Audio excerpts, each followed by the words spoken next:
he'll be buried in a uniform. These medals, to me, they're very impressive. are from a Dover Foxcroft man long since gone, It's been a family wish but was never forgotten. that someday he would walk through the door. U.S. Army Private Willard D. Merrill joined the service alongside his brother, Barton, to fight in World War II. According to the Defense WWII accounting agency, he was a member of the 2nd Observation Squadron when Japanese forces invaded the Philippine Islands in December of 1941. Willard was captured, but survived the 65-mile Bataan Death March.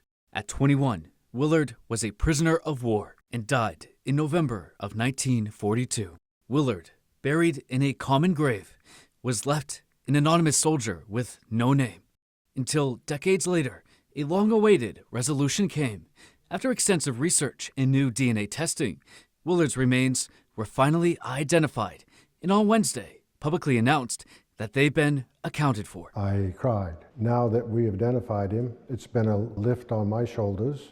Proud. Very proud. And emotional. I think that after all these years, he's getting recognized for his service and all that he endured before he died. The Merrill family's next mission is to bring Willard's brother home, who's currently buried in Manila. They died 24 hours apart. When a pair of brothers join the service together, train together, fight together, and die together, they should be able to rest for eternity together. Barton says they hope to have Willard buried in Dover Cemetery next to his family this coming June. I hope to feel a great relief for my family. In Dover Foxcroft, Doug Banks, ABC 7 and Fox 22 News.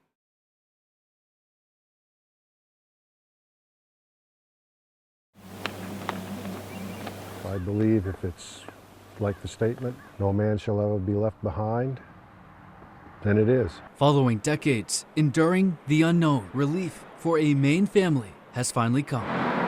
U.S. Army Private Willard D. Merrill and his older brother Barton Jr. left the town of Dover Foxcroft over 80 years ago to serve their country in World War II. They issued them World War I helmets and 1917s. But the brothers, A couple of nice guys. never returned home.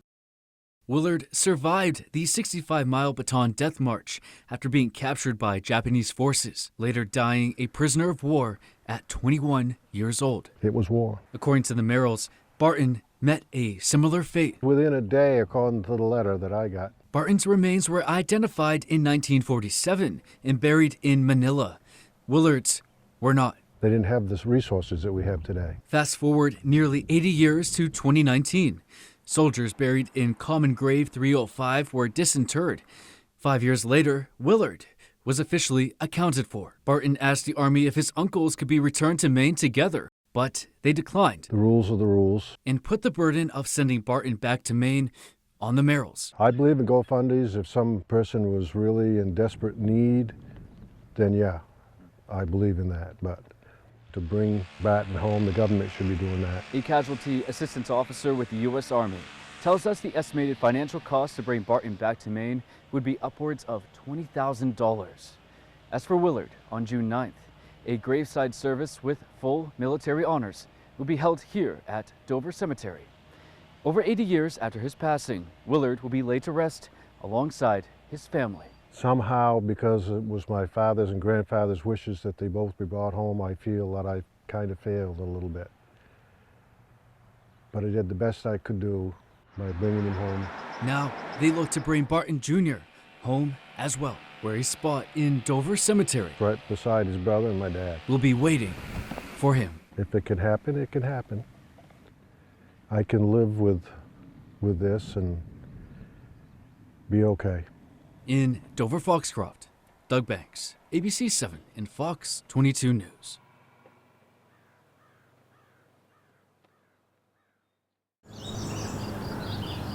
A moment decades in the making finally came to be.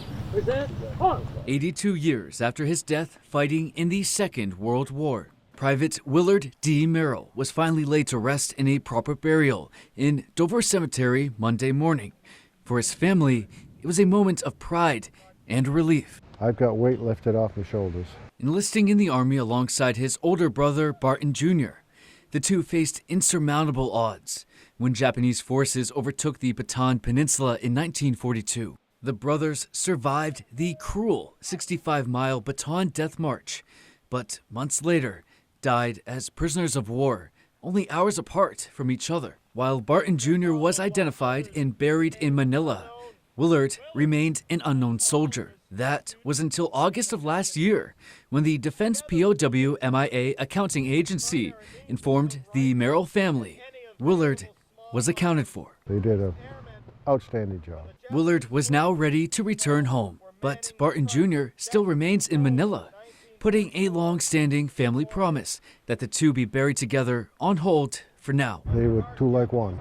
Time will tell. I know that doesn't settle very well with them, but I think there's a lot of us that support them, and if we can find the means and the way to bring them home, that's what we hope to do. But even without his older brother by his side, Willard did not make the journey to Dover Foxcroft alone. Willard's surviving family welcomed him at Logan International Airport as soldiers conducted his transfer. I knew at that time that he was home. He wasn't in Maine yet, but he was home. But a surprise gesture of honor and patriotism gave the 21-year-old a long-awaited homecoming. First responders from the southern edge of Maine and on gathered on highway overpasses. It was an extreme surprise. We had officers that were on duty, had packed their vehicle side the road and were standing saluting when we went by, right in the middle of the pouring rain. I mean, that says a lot right there. It was incredible and it was emotional. His hometown of Dover Foxcroft awaited his arrival. It was just magnificent. Monday morning, a community embraced a brother as he was laid to rest at home, lost no more. They're very empathetic and passionate about Willard's story. It made me feel proud. He was a tail gunner of a B-17. Greenville resident Tom Levine's older brother, Richard, survived the Bataan Death March alongside the two Merrills. I'm telling you what, veterans are all brothers. Every one of them. Don't make no difference what part of the service you're in or nothing, but we're still brothers.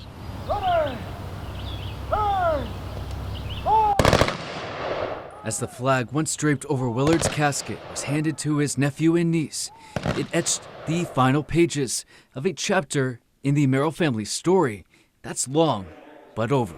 I wanted to do what my grandfather and my father wishes were, and I've done the best I can. If I can bring the other brother home by a miracle, I will. But he's also resting with the soldiers that he fought with, and that has something in its own. In Dover Foxcroft, Doug Banks, ABC 7 and Fox 22 News.